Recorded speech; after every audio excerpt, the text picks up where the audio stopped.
बच्चों अब हम पढ़ने वाले हैं यूनिट 3 का बहुत इंपॉर्टेंट टॉपिक जिसका नाम है interference due to uniform thin film. मतलब यूनिफॉर्म थिन फिल्म से किस तरीके से हमारा इंटरफेरेंस होता है, जो कि हम जनरल लाइफ में भी देखते हैं। जैसे कि अगर हम पानी की एक सरफेस लें और उस पर एक दो बूंद ऑयल की डाल दें, यानी कि बहुत बारीक फिल्म ऊपर जमा दें हम ऑयल की, तो जो भी रिफ्लेक्शन होके वहाँ से उस सरफेस से रिफ्लेक्ट होकर लाइट आएगी हमारे आँख तक, तो हमें बहुत मल्टीपल कलर उधर देखेंगे।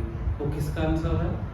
वो हो रहा है ड्यू टू द इंटरफेरेंस के कारण से। या फिर अगर हम शैम्पू या फिर साबुन की एक बबल फुलाएं, उसमें हम ऑब्जर्व करते हैं कि उसका कलर बहुत ही कलरफुल दिखता है वो किस कारण से दिख रहा है? ड्यू टू द इंटरफेरेंस के कारण से दिख रहा है।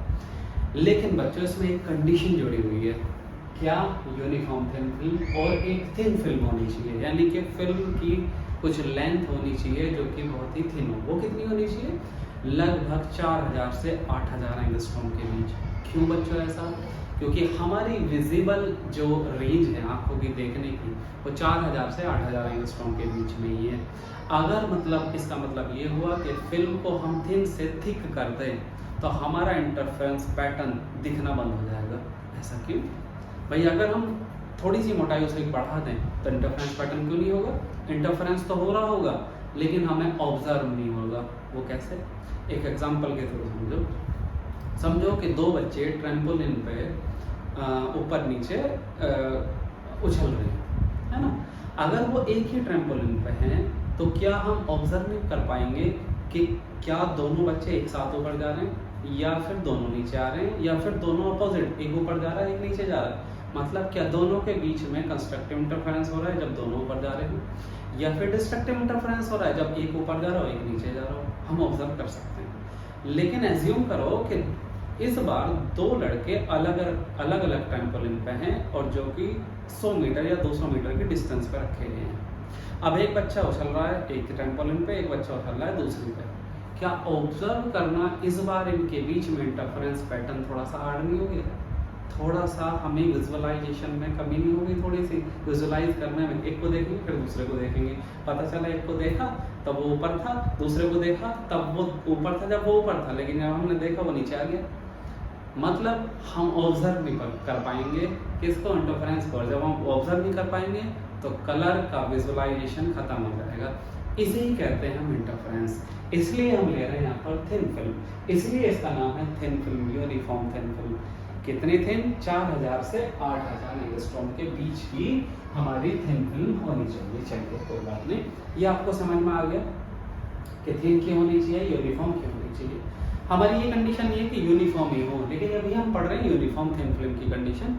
अगला जो डेरिवेशन होगा वो नॉन यूनिफॉर्म होगा, जिसे हम वैसे थिन फिल्म बोलते हैं बच्चों।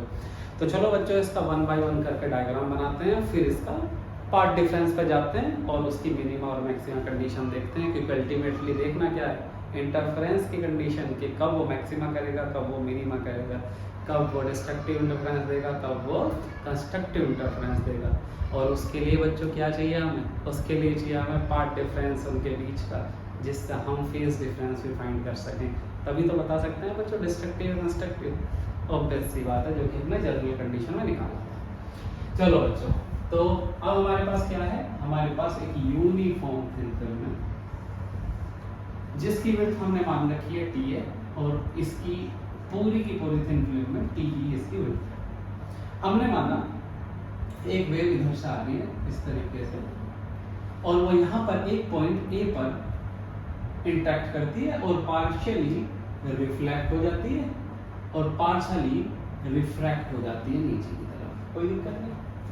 अब ये वेव मैंने माना कि बी पॉइंट पे आकर फिर से रिफ्रैक्ट होगी, यानी कि ऊपर जाएगी, और यहाँ से फिर से और ट्रांसमिटेड हो जाएगी नीचे, यानी कि बी पॉइंट पे पार्शियली दो भागों में वो डिवाइड होगी। ऐसे ही बच्चों हमने मान लिया कोई पॉइंट सी है, इस पॉइंट पे भी वो दो पार्ट में डिवाइड होगी, ऐसे इधर जाएगी और ऐसे ही ये वेव इधर आ जाएगी। कोई दिक्कत नहीं होनी चाहिए, क्योंकि हमने वेव को क्या किया बच्चों? पार्शियली डिवाइड कर दिया है दो हिस्सों में। ऐसे ही बच्चों अब क्या करेगी वेव? इस पार्ट पे भी जाकर नीचे की तरफ ट्रांसमिटेड हो जाएगी और आगे भी ऐसी चलती जाएगी। आगे का केस हम नहीं ले रहे। तो हमारा क्या हुआ बच्चों, एक वेव बनी R1 रिफ्लेक्टेड वेव, एक वेव बनी R2 दूसरी रिफ्लेक्टेड वेव, एक बनी वेव T1 और एक बनी वेव बच्चों T2। T1 T2 नाम के रख रखे हैं इसकी क्योंकि ट्रांसमिटेड वेव हैं। चलो बच्चों अब हम क्या करते हैं, अब इसमें हम एक यहाँ पर परपेंडिकुलर ड्रॉ करते हैं जो कि इन्हें दो हिस्सों में डिवाइड कर देगा इस ट्राइंगल को, और एक यहाँ पर ड्रॉ करते हैं हम अपना, इसका नाम अलग अलग रख देंगे हम। इसका नाम मैं रख देता हूँ N, इसका नाम मैं रख देता हूँ M। ये A है, ये B पॉइंट है, ये पॉइंट C मान लिया हमने, ये पॉइंट D मान लिया, कोई बात नहीं। अब बच्चों हमें पता है कि कोई वेव आएगी तो उसका कुछ इंसिडेंट एंगल होगा। इंसिडेंट एंगल क्या होता है बच्चों, I, ये भी आई तो ये भी आई, और नीचे जब वेव जाएगी तो उसका एंगल क्या होगा, वो होगा रिफ्रैक्टिव एंगल R। अगर ये भी R है रिफ्रैक्टिव एंगल तो ये भी R होगा और ये भी R होगा। अब आप देखो इसमें क्या पार्ट डिफरेंस फाइंड क्या करना है, अल्टीमेटली हमारा गोल क्या है, पार्ट डिफरेंस फाइंड करना। अब इसमें पार्ट डिफरेंस क्या होगा वो लिखना है हमें। भाई डायग्राम बनाना आ गया, डायग्राम में कुछ नहीं है, एक वेव आई किसी सोर्स से, ये वेव आ रही है यहाँ से इंसिडेंट हो रही है किसी एंगल आई से, और ये दो हिस्सों में टूट जा रही है, एक हिस्सा इधर गया एक हिस्सा इधर गया। फिर से इस पे यहाँ पर B पॉइंट पे आएगी, फिर से दो हिस्सों में टूट गए, फिर से C पॉइंट पे आई, दो हिस्सों में टूट गए, D पॉइंट पे आएगी, फिर से टूट जाएगी आगे जाके इधर। हम उसे नहीं लेते, चलिए कोई बात नहीं। अब हमें देखना है कि क्या आपको देखना है बच्चों, जो वेव हमारी AR1 है उसमें, और जो वेव हमारी ये वाली है ABCR2, क्या ABCR2 ने ज्यादा डिस्टेंस ट्रेवल नहीं की है कंपेयर टू AR1? ऑब्वियसली करिए। तो क्या इन दो वेव के बीच में पार्ट डिफरेंस नहीं हो गया? इस कहानी को समझो थोड़ा सा, एक कहानी से समझाता हूँ, बहुत ही सिंपल हो जाएगी आपकी ये पूरा डेरिवेशन।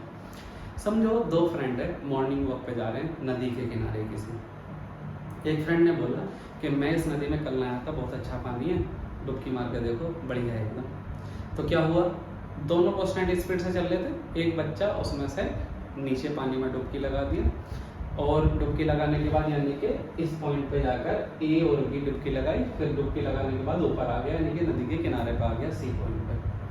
क्या बच्चों इतनी देर में, जितनी देर में ये AB पॉइंट चला, BC पॉइंट चला, जो उसका दोस्त था वो आगे नहीं निकल गया?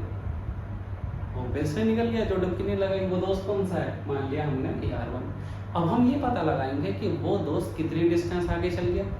क्या AN डिस्टेंस आगे नहीं चल गया, क्योंकि यहाँ पर ही तो बाहर आया, वो यहाँ से परपेंडिकुलर ड्रॉ कर दिया हमने, तो क्या क्या हुआ, AN डिस्टेंस किसने फालतू चली है, इसके दोस्त ने। तो हमें पार्ट डिफरेंस कैसे फाइंड करेंगे हम? भाई पार्ट डिफरेंस क्या होगा, देखो part difference is equal to क्या आ जाएगा बच्चों, ये वाली डिस्टेंस AB प्लस ये वाली डिस्टेंस BC, जो कि किसने चली है, जो दोस्त नदी में गिरा था। ठीक है चलो, माइनस भाई वो वाली डिस्टेंस तो ऑब्वियसली हमें घटानी पड़ेगी, जो उसका दोस्त आगे जा चुका होगा, तभी तो वापस हम मीट करेंगे। भाई अल्टीमेटली क्या कराना है हमें ये कराना है कि जो दोस्त जिसमें गिरा था नदी में, जो बाहर आ गया, हम देखते हैं कि वो आगे जाकर किसी पॉइंट पे मिलेंगे, जब जाकर क्या भाई आपस में दोस्त रहेंगे फिर भी, या फिर लड़ाई करेंगे। अगर दोस्त रहेंगे तो कंस्ट्रक्टिव इंटरफेरेंस, और अगर लड़ाई करी उन्होंने आपस में तो डिस्ट्रक्टिव इंटरफेरेंस। क्या पता हो पानी अच्छा हो तो कंस्ट्रक्टिव इंटरफेरेंस, भाई मजा आ गया उसका, वो कहेगा अपने दोस्त को अप्रिशिएट करेगा, भाई थैंक यू। लेकिन अगर वो पानी बहुत गंदा हुआ, नाले का पानी हुआ, तो वो लड़ाई करेगा उससे, यानी कि क्या होगा बच्चों, डिस्ट्रक्टिव इंटरफेरेंस। तो यही तो देखना है। अब वो कहाँ पर मिलेंगे जाकर, वो कंडीशन बिना पार्ट डिफरेंस के कैसे आ सकती है, आ ही नहीं सकती, इसलिए तो हम पार्ट डिफरेंस फाइंड कर रहे हैं। तो क्या होगा बच्चों, पार्ट डिफरेंस, जो डिस्टेंस उसने एक्स्ट्रा चल गई होगी उसको हमने माइनस करना पड़ेगा। वो डिस्टेंस क्या है, ये बताओ बच्चों, है ना सिंपल, ये बहुत सिंपल है, लेकिन कंडीशन है यहाँ पर, एक चीज सुनो, क्या ऑब्वियसली बात नहीं है बच्चों, जो बच्चा नदी में गिरा है उसका पानी हमें पता नहीं, गंदा हो, साफ हो, कैसा हो, यानी कि थिन फिल्म का हमें पता नहीं ये इसका रिफ्रैक्टिव इंडेक्स क्या है, बिल्कुल नहीं पता।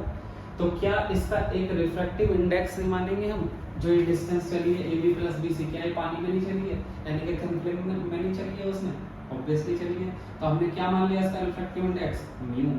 और एयर कौन सा डिस्टेंस है, एयर में भाई ये क्या है बच्चों, यहाँ पर क्या है एयर और यहाँ पर क्या है कोई मीडियम, तो एयर का रिफ्रैक्टिव इंडेक्स क्या होता है 1, तो 1 को रखो या ना रखो, तो क्या दिक्कत है हमें 1 का तो एयर का तो 1 ही होता है ना रिफ्रैक्टिव इंडेक्स। तो ये इक्वेशन क्या बन गई बच्चों, इक्वेशन नंबर 1। अब हमें क्या फाइंड करना है, अब हमें सिंपलेस्ट फाइंड करनी है ए बी की वैल्यू, बी सी की वैल्यू और ए एन की वैल्यू। ए बी और बी सी और ए एन की वैल्यू पुट करके इक्वेशन 1 में रख देंगे, हमारा पार्ट डिफरेंस हमारे सामने आ जाएगा। सिंपल है, बहुत ही सिंपल चीज़ है। चलिए फाइंड करते हैं 1 बाई 1, देखते हैं बच्चों कैसा फाइंड होगी। यहाँ पर बच्चों बताओ क्या ए बी और बी सी की वैल्यू इस ट्रायंगल में रखिए, A B plus B C रखिए, चलो ठीक है। अगर हम ट्रायंगल की बात करें ए बी सी की, तो क्या आपको ये कॉन्ग्रुएंट एंगल नहीं दिख रहे हैं बच्चों? क्या होते हैं कॉन्ग्रुएंट एंगल्स? कॉन्ग्रुएंट एंगल वे होते हैं जिनके 3 चीजें अगर बराबर हों तो सारी साइडें सब चीजें बराबर होती हैं। देखो कैसे, तो ये एंगल बच्चों हमारा 90 डिग्री, ये एंगल बच्चों 90 डिग्री, ये भी 90 डिग्री, इसका भी 90 डिग्री, इसका आर, इसका आर, क्या और इन दोनों ट्रायंगल ने एम और बी डिस्टेंस जो है एक ये साइड शेयर नहीं कर रखी, शेयर कर रखी है। तो इसका मतलब क्या हुआ, ये आपस में कॉन्ग्रुएंट एंगल हैं। अगर ये आपस में कॉन्ग्रुएंट एंगल हैं यानी कि A B M and triangle M B C are the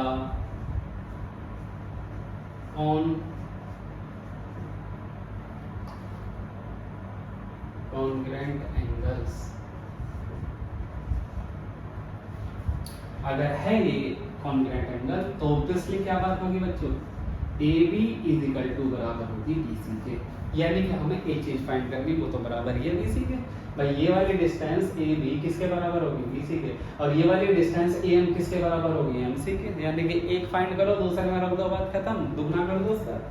तो बच्चों अब देखो यहाँ पर कौन से ट्रायंगल से, from triangle A B M से, from triangle A B M से हमें क्या लगाना है बच्चों। देखो यहाँ पर एक कॉन्सेप्ट है, पहले चलो कॉन्सेप्ट से पहले हम एक चीज बना लेते हैं जो कि जनरल हमें काम में आएगी। क्या बच्चों, वेरी सिंपल, 10th क्लास की बात, साइन कॉस टेन। क्या करते हैं हम यहाँ पर, भाई यहाँ पर लेते हैं हिंदी मीडियम वाले ले बटे के हाँ दाल बटे कक्का, और इंग्लिश मीडियम वाले क्या करते हैं, ये क्या बना बच्चों परपेंडिकुलर, ये क्या बना बेस, ये क्या बना परपेंडिकुलर, ये क्या बना हाइपोटेनियस, ये क्या बना हाइपोटेनियस, ये क्या बना base, P B B H H B. ये करते हैं, क्यों कर रहे हैं, क्योंकि इससे ही हमारा सारा काम बनने वाला है। अब बच्चों एक बहुत इंपॉर्टेंट कॉन्सेप्ट को समझना है आपको, और वो कॉन्सेप्ट क्या है, वो कॉन्सेप्ट है ये देखो। इस पूरे के पूरे डेरिवेशन में यानी कि इस पूरे के पूरे सिनेरियो में 2 चीज़ों ने ही काम पूरा किया है। अगर 2 चीज़ें हम अपने इससे निकाल दें तो डेरिवेशन ही नहीं बचेगा। क्या है वो 2 चीज़ें, सबसे पहला थिकनेस, यानी कि मीडियम जो ये आया। ऑब्वियसली अगर वे 2 दोस्त नदी के किनारे ना वॉक करते तो क्या वो पानी में गिरता नहीं, यानी कि सबसे पहला काम किसने किया है, थिन फिल्म ने, यानी कि टी ने। पहली बात आई। दूसरी बात, अगर हम वेव को नॉर्मली यानी कि बिल्कुल नॉर्मली इंसिडेंट करा दें, यानी कि आई और आर उसमें 0 हो, एकदम नॉर्मली इंसिडेंट करा दें, आई बराबर 0 होगा तो आर भी 0 होगा ना, तो कुछ खेल होगा यहाँ पर नहीं, वेव नहीं होगी, वेव रिफ्लेक्ट नहीं होगी, ना ही रिफ्लेक्ट होगी, ना ट्रांसमिटेड होगी, केवल ट्रांसमिटेड होगी। क्यों, क्योंकि सीधी निकल जाएगी वो। सही बात है बच्चों, भाई ट्रांसमिटेड हो जाएगी ना, बस 2 हिस्सों में तो टूटेगी नहीं, और 2 हिस्सों में नहीं टूटेगी वेव तो फिर इंटरफ्रेंस किस बात का, क्योंकि वेव तो एक ही है और वेव को तो बनाने 2 हैं। जब 2 वेव मिलते हैं तभी तो इंटरफ्रेंस होता है। बातें समझ में आ रही है, बिल्कुल कॉन्सेप्चुअल। तो मतलब क्या है, इसका मतलब ये है कि यहाँ पर खेल जो पूरा है इस पूरे डेरिवेशन में 2 वेरिएबल का है। उन 2 वेरिएबल का नाम है बच्चों टी एंड आर। टी क्या है बच्चों, थिकनेस, और आर क्या है, रिफ्रैक्टिव एंगल हमारा आर। यानी कि हमें पूरा का पूरा पार्ट डिफरेंस को लाना है टी और आर की फॉर्म में। टी और आर से ही मतलब है, वरना किसी चीज़ से भी मतलब नहीं है। अगर ये कॉन्सेप्ट समझ लिया तो आपको डेरिवेशन करने में लगेंगे 5 मिनट, वरना रटते फिर हो जाओगे इस पूरे डेरिवेशन को। 5 मिनट से ज़्यादा नहीं लगने वाले। देखो कैसे, अब देखो आगे। अब बच्चों कौन से ट्राइंगल से बात कर रहे हैं? ट्राइंगल एबीएम से। देखो फ्रॉम ट्राइंगल एबीएम यहाँ पर लेते हैं हम अपनी कैलकुलेशन को, पूरा एक ही नोट का करना हमें। टी और आर से मतलब है, पता चल गया हमें। From triangle A B M में, अब देखो बच्चों ए बी एम में हमें क्या फाइंड करना है बच्चों? हमें फाइंड करना है ए बी। चलिए, और ये है बच्चों टी, ठीक है। तो क्या हमें ये नहीं पता बच्चों इस 90 डिग्री के सामने वाला होता है हाइपोटेनियस। ये एंगल हमने आर लेना है, क्योंकि आर से तो मतलब अभी बताया हमने, आर की साइड वाला होता है बेस, और ये सामने वाला हो गया परपेंडिकुलर। चलिए, ये बात हमें पता चल गया, हाइपोटेनियस बेस और परपेंडिकुलर हमने बना लिया। अब मुझे बताओ, क्या यहाँ पर मुझे मतलब ए बी को तो फाइंड करना है, और केवल टी से नहीं है, क्योंकि थिकनेस में तो लेनी है सारी बात। तो क्या मैं यहाँ पर मतलब हाइपोटेनियस और बेस से मतलब है, तो क्या मैं यहाँ पर साइन लगा दूंगा? भूल कर भी लगा सकते हैं, क्योंकि उसमें परपेंडिकुलर और हाइपोटेनियस लगा है। तो हमें ऐसा लेना है जिसमें हाइपोटेनियस और बेस आ रहा हो। किसमें आता है? हाइपोटेनियस और बेस आता है बच्चों कोस में। तो क्या भूल के भी आप टेन या साइन लगा देंगे? नहीं लगा सकते। इसलिए नहीं रटना हमें कोई भी चीज़, क्योंकि कॉन्सेप्चुअल चलना है हमें। तो भाई तुम कोस के अलावा क्या यूज़ कर सकते हो? कुछ भी नहीं। अगर पेपर में तुम रट के गए हो कि कोस आर लगेगा यहाँ, तो तुम भूल के साइन आर के लगा सकते हो, वहीं डेरिवेशन हो गया आपका खत्म। तो मतलब क्या लगेगा बच्चों? cos r क्या हो जाएगा? cos r बराबर क्या होता है बच्चों? Base upon hypotenuse. बेस क्या है इसका? t, यानी कि mb, और हाइपोटेनियस क्या है बच्चों? ab। वैल्यू रख दो, mb क्या है? t, और ab हमें फाइंड करना है। तो बच्चों ab की वैल्यू बताओ क्या हो गई? t upon cos r। Simple. अगर हमें ए बी मिल गया तो हमने प्रूफ कर रखा है कि हमारे ट्राइंगल से ए बी और बी सी कॉन्ग्रुएंट हैं, तो ए और बी सी बराबर होंगे। तो बच्चों बी सी की वैल्यू क्या आ गई? बी सी की वैल्यू भी टी अपॉन कोस आर आ गई। So that A B plus B C क्या आ गया बच्चों? 2t upon cos are. Equation 2 डाल दो, क्योंकि equation A B plus B C की वैल्यू इक्वेशन 1 में पुट कर देंगे। सिंपल नहीं है, A B plus B C आधा काम हो गया हमारा। अब क्या आगे क्या काम करना है भाई? ए एन फाइंड करना है बस हमें। अब ए एन में लगाते हैं भाई, क्या लगेगा देखो। फ्रॉम ट्राइंगल, कौन सा ट्राइंगल से चल रहे हैं हम? ए एन सी से। ए एन सी से देखो बच्चों, इस ट्राइंगल में देखो, ध्यान से देखो इस ट्राइंगल को। ये क्या है? 90 डिग्री। ठीक है भाई। अब जब ये 90 डिग्री है हमारा, तो क्या इसके सामने वाला ये हाइपोटेनियस बना? ठीक है। हाँ बच्चों, सबसे पहले फाइंड करना हमें ये एंगल क्या होगा? हाइपोटेनियस तो बन गया ये, लेकिन ये एंगल बिना पता करे कैसे चल सकता है काम? देखो कैसे फाइंड करना है इस एंगल को। ये बच्चों आई है हमारा, और ये देखो बच्चों, क्या ये पूरा का पूरा ये 90 डिग्री नहीं घूम रहा? बिल्कुल घूम रहा है भाई। ये और ये लाइन 90 डिग्री बना रही है, ये वाली और ये वाली। तो बच्चों ये वाला एंगल क्या हुआ? ये वाला एंगल हुआ 90 माइनस आई का। इसे थोड़ी देर के लिए मिटा दो, कोई बात नहीं। ये क्या हुआ बच्चों? 90 माइनस आई। अगर ये 90 माइनस आई है और ये 90 है, तो ये क्या बचा? आई। बात समझ में आई? ये 90 ये आई है, ये 90 माइनस आई है, 90 है, तो ये क्या बचा? आई। तो बच्चा इस वाले एंगल में लेना है हमें, तो ऑब्वियसली 90 के सामने वाला हाइपोटेनियस। ये हुआ हमारा हाइपोटेनियस। ये क्या हुआ बच्चों? बेस। और ये क्या हुआ बच्चों? हमारा परपेंडिकुलर। ये हाइपोटेनियस है। तो अब बताओ मुझे, सामने देखकर इस एंगल में, कौन से एंगल में? चलो इसे यहाँ बना लो।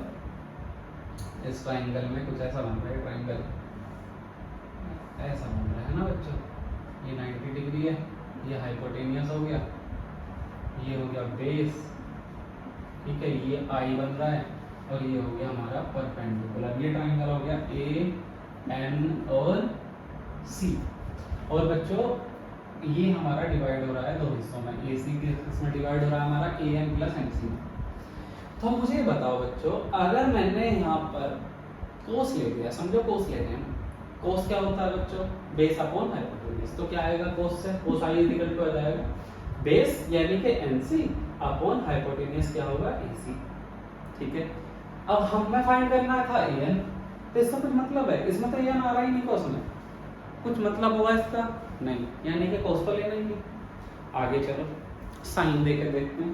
साइन क्या होता है बच्चों, साइन क्या होता है, परपेंडिकुलर अपॉन हाइपोटेन्यूज। देखते हैं परपेंडिकुलर कौन सा और हाइपोटेन्यूज कौन सा है। परपेंडिकुलर है AN और हाइपोटेन्यूज है AC।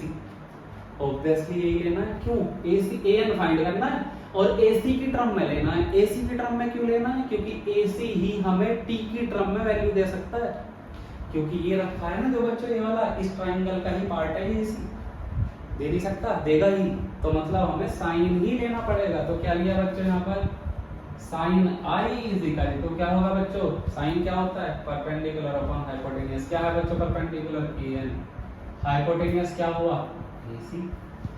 कुछ दिक्कत, वैल्यू फाइंड करनी है किसकी, AN की। तो AN बराबर क्या हो गया बच्चों, AC इंटू साइन आई। और कैसे लिख सकते हैं AN को हम, AN बराबर क्या आ गया, AC को दो हिस्सों में डिवाइड कर दो। देखो बच्चों AC क्या होगा, AM plus MC, AM plus MC into sine I. चलो भाई इतनी बात हो गई। अब क्या फाइंड करना है बच्चों हमें, AM और MC की वैल्यू फाइंड करनी है। देखो क्या है AM और MC की वैल्यू, चलो इसे हटा दो थोड़ा सा, जिससे हमें थोड़ा सा इसे क्लियरिफाई हो जाए कि हमें क्या क्या हो रहा है। बच्चों यहाँ पर क्या है बच्चों हमारा, देखो यहाँ पर M क्या है, ये वाला पार्ट है ना, M ये है। तो यहाँ पर क्या है बच्चों, AC की value AM plus MC, AM plus MC। अब हमें फाइंड करना है ये, हमें फाइंड करनी है AM की वैल्यू। तो बताओ बच्चों AM की वैल्यू क्या हो, ये वाली वैल्यू फाइंड करनी है हमें, ये वाली AM की value in terms of T करनी है। तो इस बार AM क्या हुआ, देखो 90 डिग्री के सामने वाला हाइपोटेन्यूज cos R, यानी कि ये लेना R के इधर वाला बेस, ये हुआ परपेंडिकुलर, यानी कि हमें परपेंडिकुलर में बात करनी है। और किसकी टर्म में बात करनी है, बेस की, क्योंकि T तो चाहिए ही। क्या परपेंडिकुलर अपॉन बेस tan में नहीं आता, तो क्या लेना पड़ेगा बच्चों हमें, tan R। इसलिए लेते हैं sin cos tan, रटाया जाता है ये चीज, बस रट लो, PPT चला दी, PPT में ये डेरिवेशन खुद हो रखे हैं, बस वो पॉइंट तक से ऐसे ऐसे रखते हो रहे हैं YouTube पे भी और तुम्हारे कॉलेजेस में, बस ये हो रहा है। क्यों ले रहे हैं पता नहीं, तुम रटोगे, तुम फिर फंसोगे, तुम कॉलेज में पेपर में गलत कर पाओगे। गलत कौन नहीं कर पाया था, जो 10 बार बेचारा रट के जा रहा है उस चीज को। क्यों रटना भाई, ये तो सिंपल चीज है। तो बच्चों AM की वैल्यू क्या किस में आएगी, यहाँ पर लगाएंगे हम फ्रॉम ट्राइंगल, कौन से फ्रॉम ट्राइंगल AMB में क्या लगाएंगे, tan R is equal to क्या होगा बच्चों, tan R क्या होता है, परपेंडिकुलर अपॉन बेस, क्या है परपेंडिकुलर AM, बेस क्या है बच्चों इसका, बेस है MB। क्या AM फाइंड नहीं करना था, और MB की वैल्यू क्या है T। तो AM की वैल्यू क्या आ गई बच्चों, AM की वैल्यू होगी T tan R। और बच्चों गौर से देखो, क्या AM की वैल्यू MC के बराबर नहीं है, क्योंकि ये कॉन्ग्रुएंट एंगल नहीं है, ये है बिल्कुल, क्योंकि हम समझा चुके। AM की वैल्यू क्या है बच्चों, MC के बराबर, जो कि कितनी आएगी, T tan R ही आएगी। तो बच्चों हमारा AM क्या आ गया भाई, AM की वैल्यू क्या आ गई, सो AM की वैल्यू आ गई बच्चों हमारी भाई, AM और MC दोनों इक्वल है, तो 2T tan R into sine आई।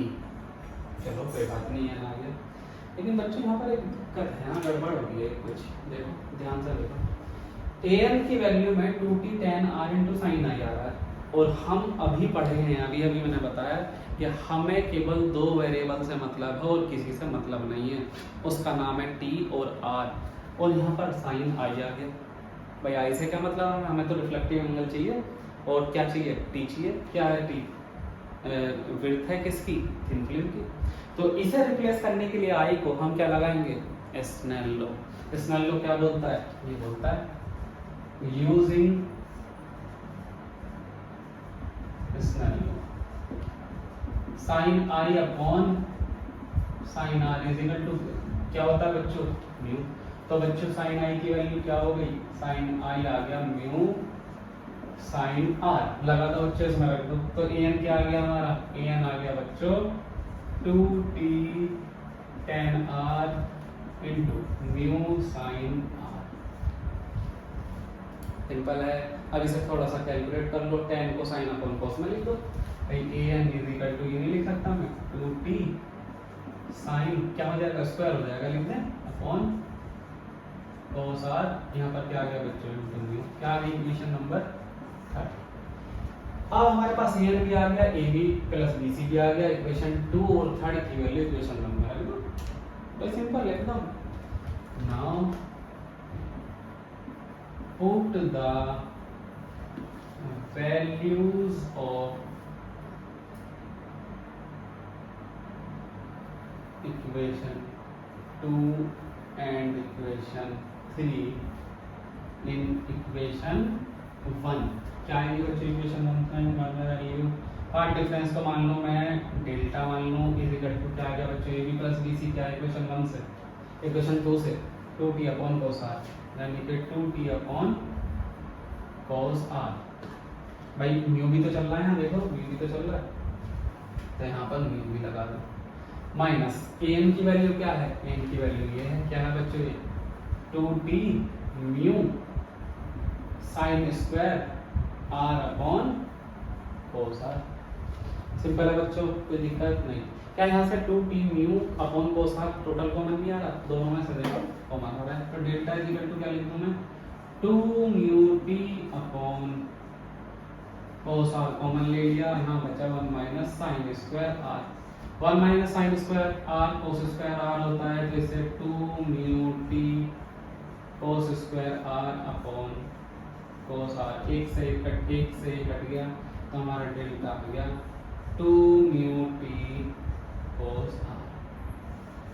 ये आ गया बच्चों हमारा पार्ट डिफरेंस। इसका स्क्रीनशॉट लेना है, स्क्रीनशॉट ले लो, वरना मैं नोट्स तो प्रोवाइड करूंगा ये खुद के। सिंपल है बच्चों, हमारा पार्ट डिफरेंस क्या आ गया? 2 म्यू t cos r। कहाँ से फाइंड करा? बिल्कुल एकदम सिंपल कैलकुलेशन से सॉल्व किया है। बेसिक नॉलेज क्या होनी चाहिए आपको? बेसिक कॉन्सेप्ट क्या है इसका? सिंपल बेसिक कॉन्सेप्ट है, हमें किसी चीज से ही मतलब नहीं है, दो चीजों से, T और R से। T क्या है? थिकनेस, और R क्या है? Refractive angle. क्यों है बच्चों? क्योंकि अगर थिकनेस को 0 कर दो तो फिल्म नहीं बचेगी, यहाँ पर वेव जैसे आएगी वैसे चली जाएगी। पहली बात तो ये हुई। दूसरी बात क्या हुई बच्चों? या अगर हम इंसिडेंट एंगल को ही एकदम 90 डिग्री पे डालें, एकदम परपेंडिकुलर 0 डिग्री पे डालें तो I बराबर R हो जाएगा। और अगर I बराबर R हुआ तो कुछ भी ना तो रिफ्लेक्शन होने का, ना ही रिफ्लेक्शन, और हमारी दो वेव नहीं मिलेगी। और अगर दो वेव नहीं मिलेगी तो हमारा इंटरफेरेंस क्या होगा? कुछ भी नहीं। एक वेव से कोई इंटरफेरेंस होगा बच्चों, ये तो जान लिया ना हमने। तो ये बेसिक चीजें हैं, लेकिन बच्चों यहाँ पर कुछ करेक्शन आना जरूरी है।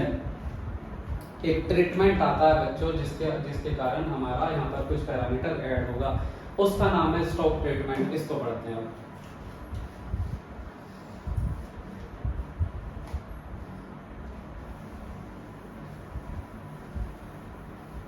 क्या है बच्चों इसका नाम? Stokes treatment. ये क्या होता है स्टोक्स ट्रीटमेंट? इसको जानो बहुत अच्छे से।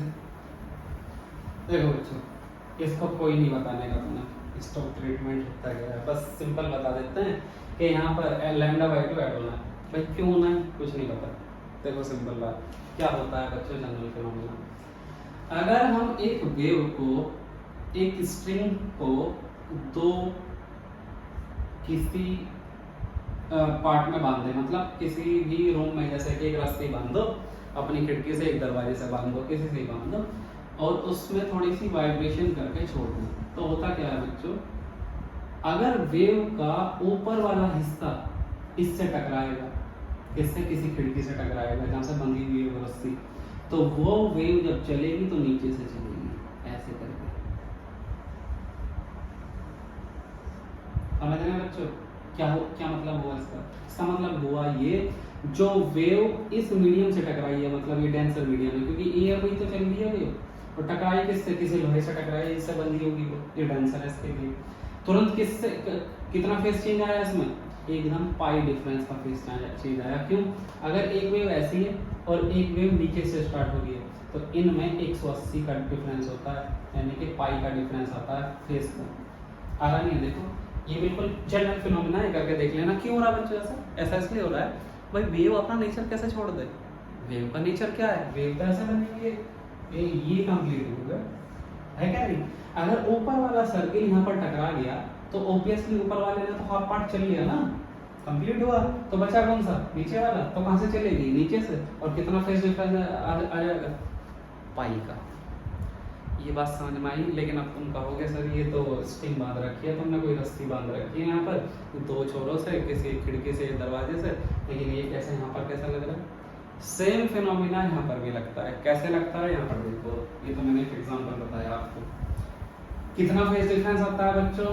पाई का। ये कब आता है बच्चों फेज डिफरेंस? जब कोई वेव रेयर मीडियम से चल के डेंसर पे टकराए, हमेशा ये पाई डिफरेंस आएगा वेव के फेज में। कैसे? देखो, क्या ये वेव एयर में नहीं चल रही? चल रही है। यहाँ पर थिन फिल्म रखी है। क्या ये जब टकराएगी तो ये वाली जो वेव ऊपर गई है, क्या ये पाई चेंज नहीं कर देगी, या अपना फेस को पाई चेंज नहीं मोड़ देगी? तो ये वाली वेव कितने फेस डिफरेंस में आ गई? पाई में। ये वाली भी आ गई और ये वाली भी आ गई। ये वाली जो वेव चल रही है भाई, ये भी तो पाई डिफरेंस में आ रही है।